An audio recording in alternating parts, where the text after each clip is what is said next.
제가 말씀을 읽고 말씀을 나눕니다. 허물의 사함을 받고 자신의 죄가 가려진 자는 복이 있도다. 마음에 간사함이 없고 여호와께 정죄를 당하지 아니하는 자는 복이 있도다. 내가 입을 열지 아니할 때에 종일 신음함으로 내 뼈가 쇠하였도다. 주의 손이 주야로 나를 누르시오니 내 진액이 빠져서 여름 가뭄에 마름같이 되었나이다.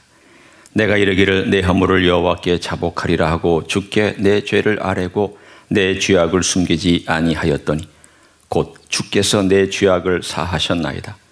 이런 말미암아 모든 경건한 자는 주를 만날 기회를 얻어서 주께 기도할지라. 진실로 홍수가 범람할지라도 그에게 미치지 못하리이다. 주는 나의 은신처이오니 환난에서 나를 보호하시고 구원의 노래로 나를 두르시리이다. 아멘. 멋진 우정의 여행은 항상 엉뚱합니다. 성경에 나와 있는 그 우정의 이야기를 이렇게 듣고 있거나 읽고 있으면 엉뚱하다. 세상 사람들이 참 몰랐겠다. 이해하기 힘들었겠다. 그런 생각을 거듭합니다. 에녹, 그 시대 사람들이 어떻게 생각했을까요? 엉뚱한 정도가 아닙니다. 돌았군, 돌았어. 이렇게 조롱했을 겁니다. 아브라함, 하나님과 우정을 시작하는 여정을 딱 떠날 때 그 주위에 있는 친구들과 이웃들이 뭐라고 그에게 얘기를 했을까요? 아브라함아, 너 잘 살고 있잖아. 뭐가 부족해서 여행을 떠나는 거야? 네 식구들을 생각해야지. 네 식솔들을 생각해야지. 그 위험한 땅에는 왜 가는데? 엉뚱합니다. 모세가 하나님을 만날 때 백성들 앞에 왔더니 백성들이 모세를 받아들이지를 않습니다. 나이 80이 돼서 하나님이 보냈지만 그런 걱정이 태산입니다. 나같이 이렇게 하나님을 만나고 하나님이 나를 보냈다고 그러면 백성들이 뭐라고 생각할까? 아니나 다를까 백성들이 모세를 받아들인 게 아니라 사실은 자기들이 너무 힘들어서 모세를 받아들인 것입니다. 엉뚱합니다. 우정은 참 엉뚱합니다. 다윗, 우리가 지난 시간에도 살펴보았지만 그의 우정 한번 생각해 보십시오. 외로운 사람이 한두 사람이었습니까? 그 시대에 이스라엘 전체를 걸쳐서 외로운 사람이 다윗밖에 없었습니까? 그런데 다윗은 엉뚱하게 남들이 발견하지 못한 하나님을 찾고 하나님을 만났고 하나님과 교제하는 우정을 쌓아가기 시작을 했습니다. 우정은 첫 번째 출발이 외로움 때문입니다. 여러분이 친구를 사귀는 것도 보면 외로우니까 친구를 사귀죠. 그래서 그 친한 친구가 생기면 그건 참 행복한 것이라고 제가 말씀 나눴습니다. 그것보다 더 행복하고 궁극적으로 행복한 것은 예수님과 친구 관계를 유지하는 바로 그것입니다.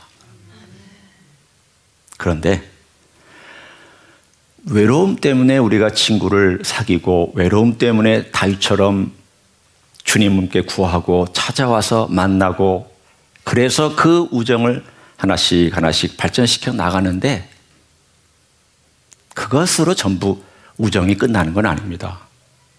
우정은 언제 깊어지느냐? 환난이 다가오고 시련이 다가올 때 깊어집니다. 시련이란 친구가 다가오면 환영하는 사람 없습니다. 누가 시련을 좋아합니까? 특별히 이 시련은 싫어합니다. 남의 시련은 저 시련이고 지나갔던 시련은 그 시련이지만 지금 나의 시련은 이 시련입니다. 성은 이시고 이름은 시련입니다. 이 시련은 나를 굉장히 괴롭히고 힘들게 합니다. 이 시련이가 왔을 때에는 빨리 벗어나고 싶은 마음밖에 없습니다. 그런데 이게 있어야 우정이 한꺼풀 더 깊이를 더합니다. 다윗의 얘기를 계속 나눕니다. 다윗은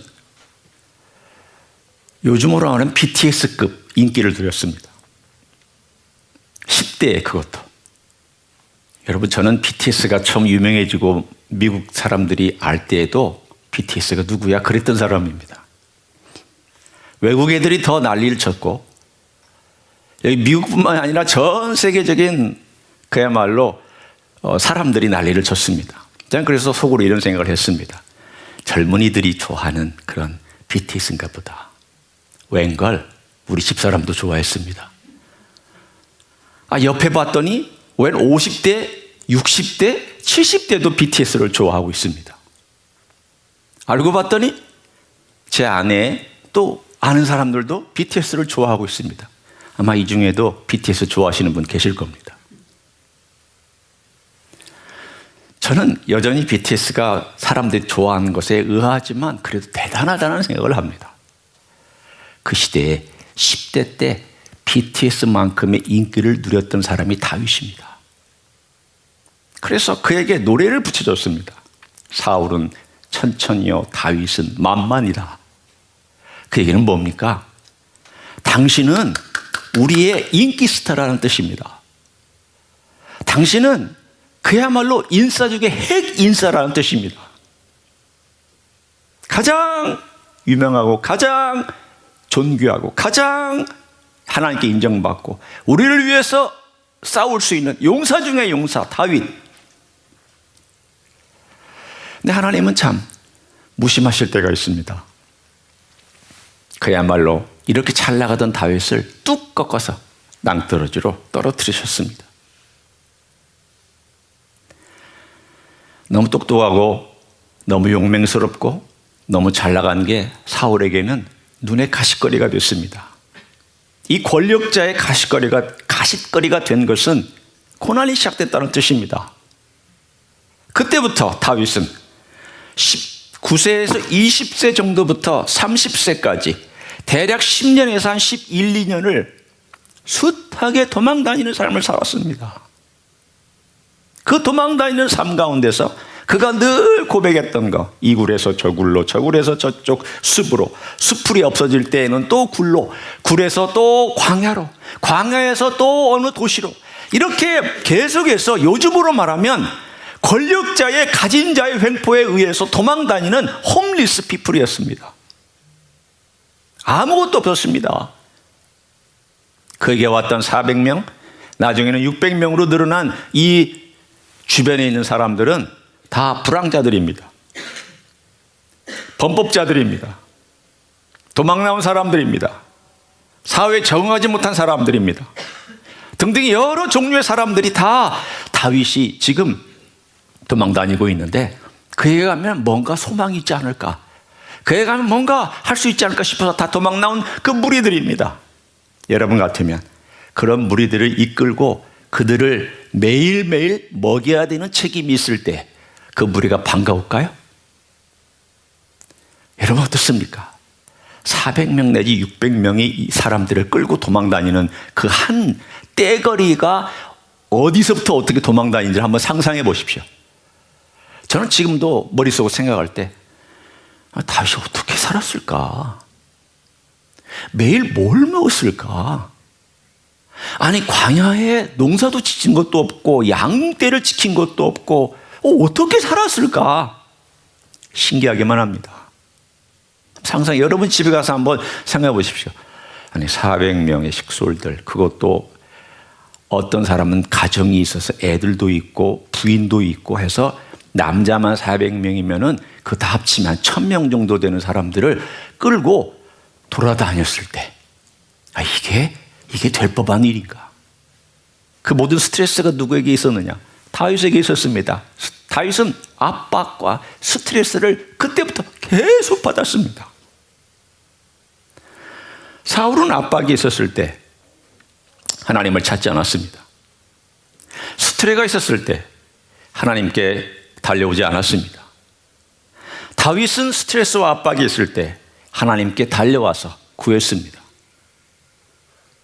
아무것도 없는 하나님, 먹을 거 주십시오. 하나님, 안전을 지켜주십시오. 하나님, 다음 거처를 정해 주십시오. 하나님, 우리의 생명을 보호해 주십시오. 하나님, 우리가 어떻게 삽니까? 혼자라면 도망 다니기 싫고 혼자라면 먹는 거 그렇게 어떻게든지 생각하고 어떻게든지 구해볼 수 있는데, 이 사람들을 데리고 돌아다니면서 어떻게 제가 생존할 수 있습니까? 현실적인 문제가 매일매일 닥쳐왔습니다. 그러니 그 하나님께 기도하지 않을 수 있었을까요? 하나님께 간구하지 않을 수 있었을까요? 그래서 그가 가지고 있는 시편이 바로 62편이 이렇게 표현되어 나옵니다. 제가 오늘은 시편을 한 몇 군데 펼쳐서 보일 텐데, 다윗이 그 시대에 어떻게 자기의 마음을 표현했는지를 한번 들어보십시오. 시편 62편 1절과 2절이 이렇게 표현합니다.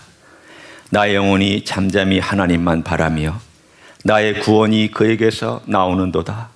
오직 그만이 나의 반석이시요 나의 구원이시요 나의 요새이시니 내가 크게 흔들리지 아니하리로다. 뒤에 보면 이런 표현이 나오죠. 내가 크게 흔들리지 아니하리로다. 이 표현은 무슨 뜻입니까? 흔들렸다는 뜻입니다. 안 흔들렸다는 뜻이 아닙니다.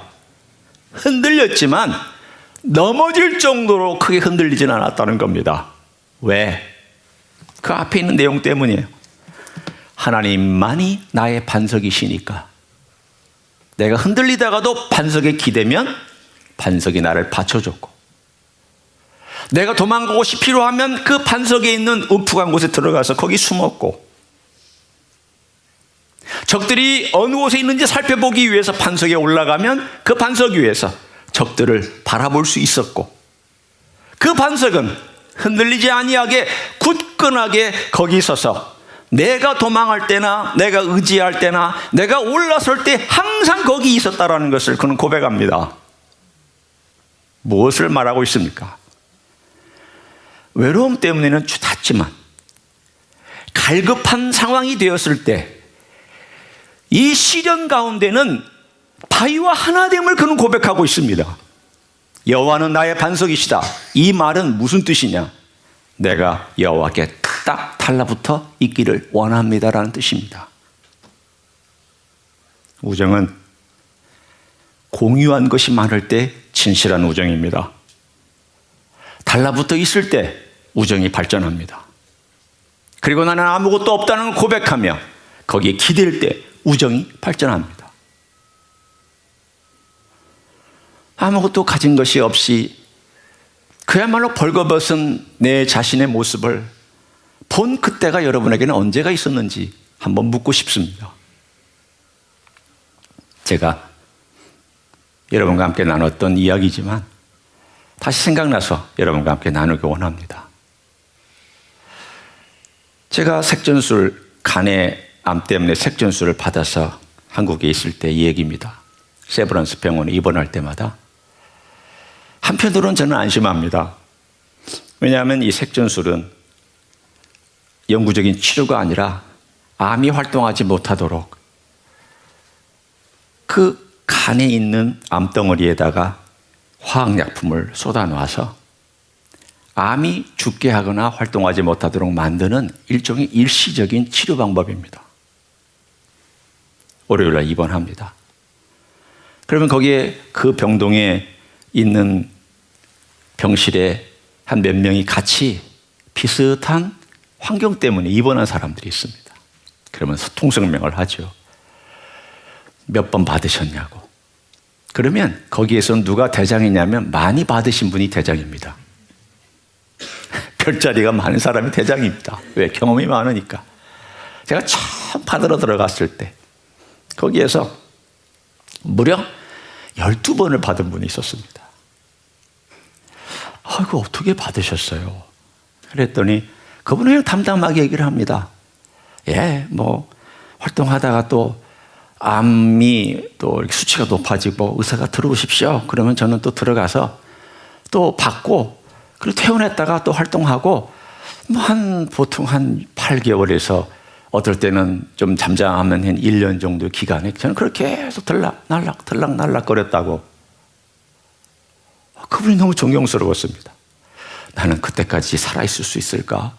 나는 그때까지 견딜 수 있을까? 첫 번째 색전수를 받으러 들어간, 저는 6번을 총 받았는데 첫 번째 색전수를 받으러 들어가는 그때에 지금도 생생하게 기억이 납니다. 기다리는 시간, 모든 걸 다 발가벗겨 놓고 그야말로 달랑 가운 하나, 등으로 이렇게 묶는 가운 하나 입혀놓고 그 다음에 대기실에서 담요 하나 덮어놓고 기다리고 있는 그때 얼마나 하나님께 간절히 기도했던지. 그리고 그 시술실에 들어가면 아래만 마취하고 위는 마취시키지 않습니다. 왜냐하면 의사의 지시대로 해야 되기 때문에. 호흡을 멈추시오. 그러면 한 30초 또 호흡을 끙끙대면서 멈춰야 되는 그런 시간들이 몇 번 있습니다. 거기에 들어가면 싸늘합니다. 손은 내밀어야죠. 왜냐하면 여기 주사바늘을 꼽아야 되니까. 아주 차갑습니다. 아마 저는 그래서 수술실은 이렇게 차가울 것이다를 압니다. 왜냐하면 시술을 받아서 의식이 있는 채로 그 가운데 들어가 봐서 있기 때문에 아마 이렇게 차가울 것이다 라는 걸 압니다. 그때 제가 할 수 있는 일이라고 하는 것은 의사의 지시를 따르는 것과 제 마음에 하나님께 기도하는 것밖에 없습니다. 다른 것 아무것도 생각나지 않습니다. 여러분도 아마 그럴 것입니다. 그 자리에서는 하나님께 기도하는 것과 의사가 말하는 것을 따라서 듣는 것과 이 두 가지 외에는 무엇도 내 생각 속에 끼어 들어오지 않습니다. 거기에 전념합니다. 거기에 집중합니다. 그리고 그것만이 전부입니다. 그리고 그것이 내 삶 가운데서 전부라는 것을 알면서도 고백합니다. 여러분, 시련은 우리로 하여금 하나님께 집중하게 만듭니다. 집중하라고 하나님께서 전령을 보내신 게 시련입니다. 따라서 시련은 우정을 위하여 하나님께서 가장해서 in disguise, 위장된 하나님의 우정의 전령자입니다. 위장하고 찾아와서 우리가 볼 때에는 시련이 힘들고 어렵지만 그 시련은 노크를 하면서 하나님이 호출하십니다. 하나님이 부르십니다. 하나님 앞에 나아갈 시간입니다. 그 시련은 우리에게 호출합니다. 그러면 그 호출을 받고 하나님께 가서 아무것도 막힌 거 없이 오로지 하나님께만 집중하며 하나님께서 어떻게 나의 위로자가 되시고 반석이 되시는지를 경험하는 시간입니다. 다윗은 이것을 매일 경험하며 살았습니다.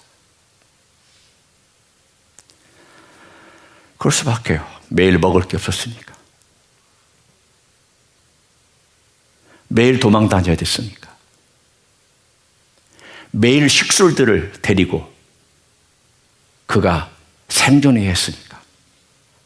그거에 비하면 우리는 시련이 없는 겁니다. 그러나 혹시 여러분에게 힘들고 어려운 시련이 닥쳐왔거든.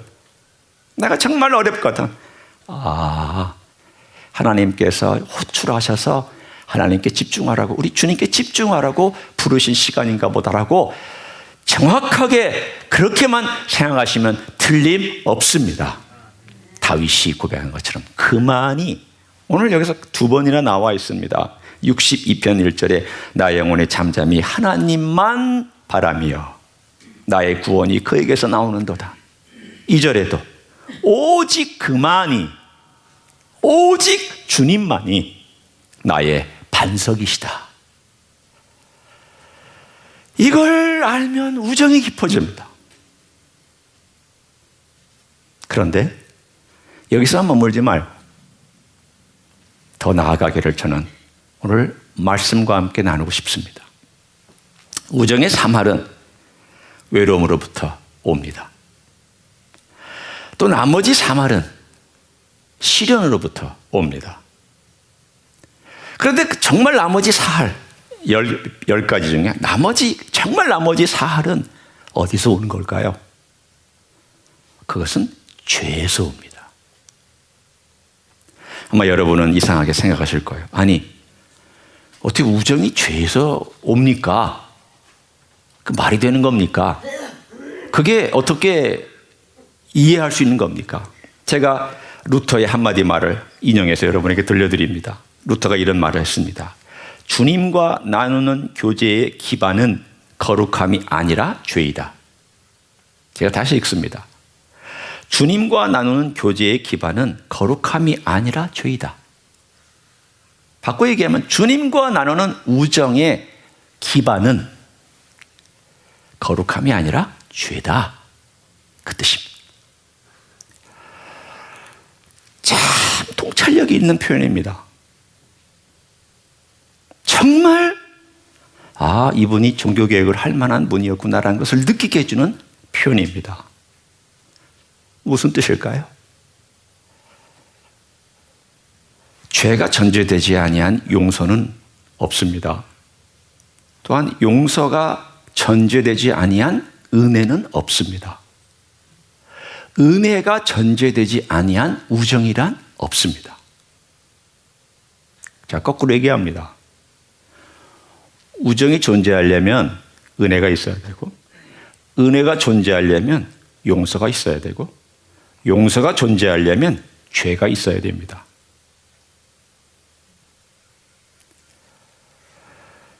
우정을 나누다가 다윗이 그 사실을 발견한 때가 인생의 중년을 지나서 노년에 가까워질 때 발견했습니다. 어느 때 발견했느냐? 범죄한 다음에 발견했습니다. 다윗 잘 나갔습니다. 승승장구했습니다. 주변의 나라들 정복했습니다. 백전백승했습니다. 그리고 마지막 전쟁에 점을 찍는 전쟁이 암몬 족속과의 전쟁이었습니다. 그런데 그때 다윗이 전쟁에 나가지 아니하고 예루살렘에 남아 있었습니다. 마지막 피어리어드 그것만 잘 끝났으면 모든 주변의 나라들 다 정복하고 평평하게 만든 다음 정말 태평성대를 가져올 수 있는 그때 그 마지막 점을 찍지 못하고 그는 예루살렘에 있다가 밧세바라고 하는 여인과 함께 범죄했습니다. 사실은 그 여인은 범죄에 동참한 건 아닙니다. 다윗은 절대 권력을 가지고 성적인 폭력을 행사했으며 그의 남편인 우리아를 살인했으며 또한 이 두 가지 죄는 하나님께 범죄인과 동시에 하나님께 1년 동안 속이는 삶을 살았습니다. 1년 동안 하나님 아버지 앞에 범죄를 인정하지 않고 그걸 가슴에 꾹꾹꾹꾹 담아놓고 하나님 아버지 앞에서요 토설하지 못하고 있었습니다. 그 이야기가 오늘 32편의 이야기입니다. 여러분이 한번 보십시오. 3절과 4절이 그때의 표현입니다. 내가 입을 열지 아니할 때에 종일 신음함으로 내 뼈가 쇠하였도다. 주의 손이 주야로 나를 누르시오니 내 진액이 빠져서 여름 가뭄에 마름같이 되었나이다. 오늘 여기 3절과 4절을 보면은 이 3절과 4절이 다윗이 그때 1년 동안 하나님 아버지 앞에서 죄를 누르고 고백하지 아니하고 그는 한편으로는 신음했지만 사람에게 내색을 하지 아니하고 하나님께 고백도 하지 아니하고 그러기를 무려 1년을 그렇게 지냈습니다. 얼마나 힘들었을까요? 여러분 같으면 분명한 죄와 그 양심의 꺼림이 있는데 이걸 짓누르고 이것을 가둬놓고 있으면서 그 고통 가운데서 신음하고 있는데 안 그런 척, 괜찮은 척, 문제가 없는 척 이렇게 살아온 그 시간들이 있었습니다. 이 시간이 너무 오래되면 토설 못합니다. 왜? 너무 세게 눌러서. 고백하기도 너무 어렵습니다. 왜? 내가 하나님께 용서받을 수 있을까? 이런 죄를 저질러 놓고 내가 하나님 받아주실 수 있을까? 그래서 그날 아무런 고백도 못하고 1년을 지낼 때 하나님께서 먼저 나단이라는 선지자를 보냈습니다. 그래서 나단 선지자가 가서 비유를 들어서 당신이 바로 그 사람이라고 얘기를 할 때 다윗이 그때 꽁꽁꽁 묶여져 있던 그 죄책감과 그 마음속에 있는 슬픔과 죄로 인하여 고통받는 것이 활화산처럼 터져나와서 하나님 아버지 앞에 눈물이 침상을 뜨게 만들 정도로 고백했다라고 그는 고백하고 있습니다. 얼마나 많이 울었던지, 얼마나 많이 고백을 했던지. 그냥 눈물이 줄줄줄줄. 또 뒤돌아서서 또 생각하면 줄줄줄줄. 또 그가 밥 먹을 때도 줄줄줄 흘리고, 그냥 자기를 생각하면 눈물이 줄줄줄 흘러서 도무지 밥도 먹지도 못하고 제대로 생활하지 못할 정도로 그렇게 울고 울었던 삶을, 그가 죄가 얼마나 지독한지를 깨달은 다음에 그것을 나단이 와서 찔러서 고백한 다음에 자기의 심정을 표현하고 있습니다. 그 시편이 바로 시편 51편이고 그 시편이 시편 32편입니다. 하나님과의 우정을 깨트렸습니다. 하나님의 우정에 침뱉었습니다. 하나님을 멸시했습니다. 죄짓고 바로 온 것도 아닙니다. 1년 동안이나 그렇게 지속시켰습니다. 그런데 그가 그 놀라운 하나님의 은혜를 1년이 지난 다음에 나 같은 인생을 살인죄, 폭력죄, 거짓말한 속임죄, 이 모든 죄를 다 합쳐서 3번 사형당해야 될 나를 하나님께서 용서를 이미 준비하신 것처럼 내가 토설하자마자 곧 용서해 주셨더라고. 오늘 표현을 잘 보시면 그렇게 나와 있습니다. 5절을 제가 읽겠습니다. 내가 이르기를 내 허물을 여호와께 자복하리라 하고 주께 내 죄를 아뢰고 내 죄악을 숨기지 아니하였더니 그 다음 어떤 낱말이 등장합니까? 곧. 이 단어가 중요합니다. 곧. 아주 짧은 단어지만 하나님과 우리 관계를 얘기해 주는 대표적인 단어입니다. 곧 주께서 내 죄악을 사하셨나이다.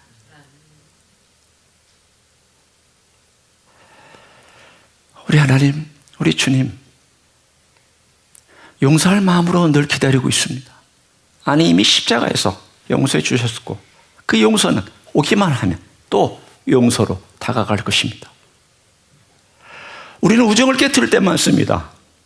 신실하지 못해서 우정 깨트리고, 거짓말해서 우정 깨트리고, 그리고 허물 때문에 우정 깨트리고, 외로움 때문에 주님 찾다가도 자기 하고 싶은 거 하면서 또 우정 깨트리고, 환난 가운데 간절하게 앙망하면서 주님을 찾다가도 잘 먹고 잘 살 때는 언제 내가 그랬나는 듯이 또 우정 깨트리고. 그런데 알고 봤더니 그 우정이 깨트린 것을 하나님은 너무 안타깝게 생각하셔서 우리를 늘 기다렸고 그 자리에서 늘 거기 계셨습니다. 돌아와라. 나는 너의 우정을 그리워한다. 나는 너와 우정을 나누고 싶다. 하나님께서 에덴 동산에서 아담과 함께 나눴던 그 우정을, 그 이후로 타락한 인생 가운데서 계속 우정을 찾고 있습니다. 나와 함께 그 우정을 나눌 자가 누구냐? 나와 함께 대화할 자가 누구냐? 다윗은 자기가 하나님을 찾았기 때문에 하나님을 만난 것처럼 생각할 수 있었습니다. 내가 간절한데 주님이 나를 도와주셨다고 환난 가운데 하나님과의 우정을 발전시켰습니다. 그런데 죄를 짓고 나서 그가 발견한 게 있습니다. 아니야, 내가 발견한 게 아니야.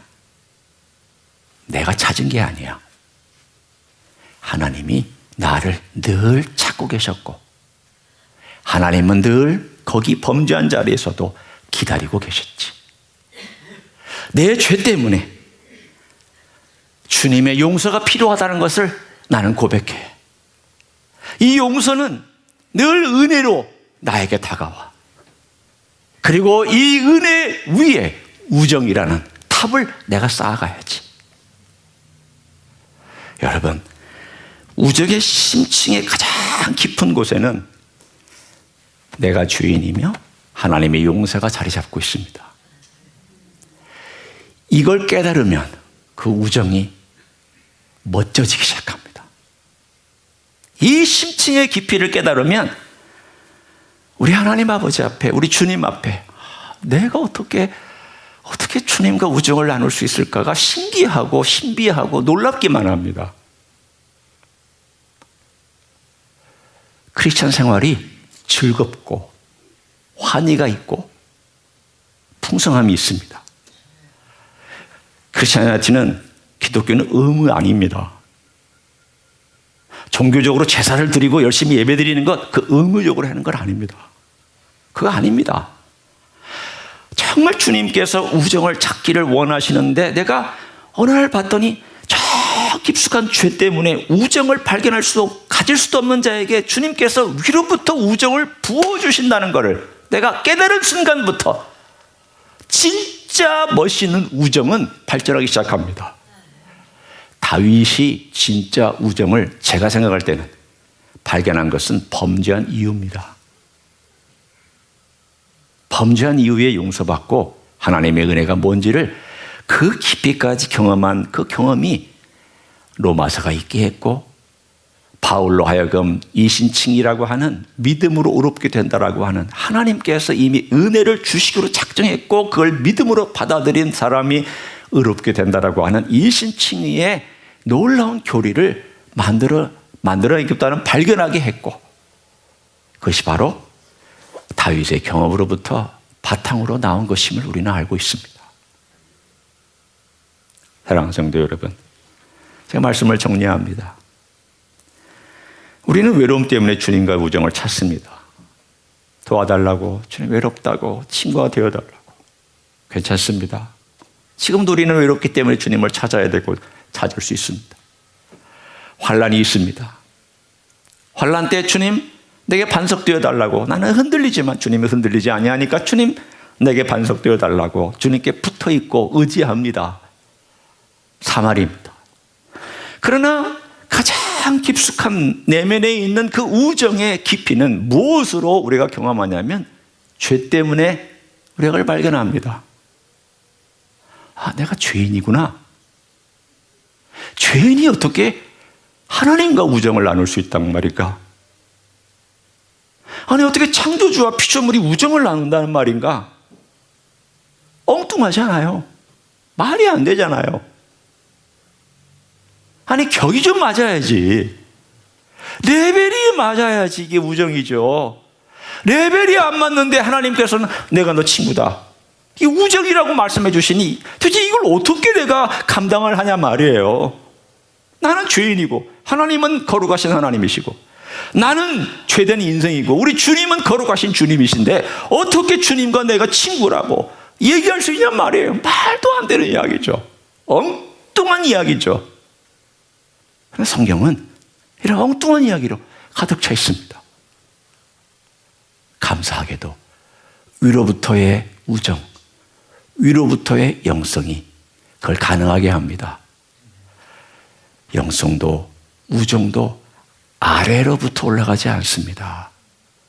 여러분이 쌓아가지 않습니다. 여러분이 시작한 거 아닙니다.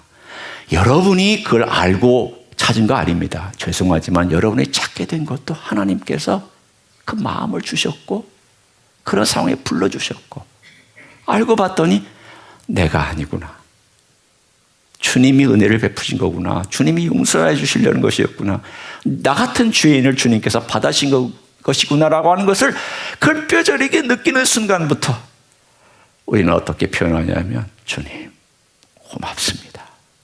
저 같은 인생을 하나님의 친구로 받아주시다니 그렇게 초청해 주시다니 너무 감사하고 너무 고맙습니다.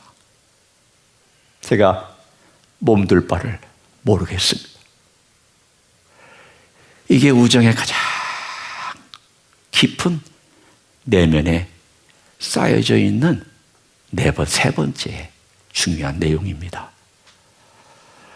여러분 남은 생에 어떻게 사시겠습니까? 그냥 교회 다니다가 사시겠습니까? 기도 몇 번 하고 찬송 몇 번 하고 그리고 주님이 내 기도 들어주시면 응답받고 그렇게 사시겠습니까? 예, 그렇게 한 사람보다 훨씬 낫습니다. 그러나 그게 하나님이 진짜 원하시는 건 아닙니다. 진짜 뭘 원하시느냐? 여러분과 주님은 우정의 관계를 갖기를 원하십니다. 그걸 발견하셔야 됩니다. 그걸 누리시면 이 세상이 얼마나 아름답고 이 세상이 얼마나 복되고 이 세상이 얼마나 황홀하고 우리 주님과의 관계가 얼마나 귀한 것인지를 입술로 삶으로 고백할 줄로 믿습니다. 그렇게 살아가시기를 예수님의 이름으로 간절히 축원합니다. 기도하시겠습니다.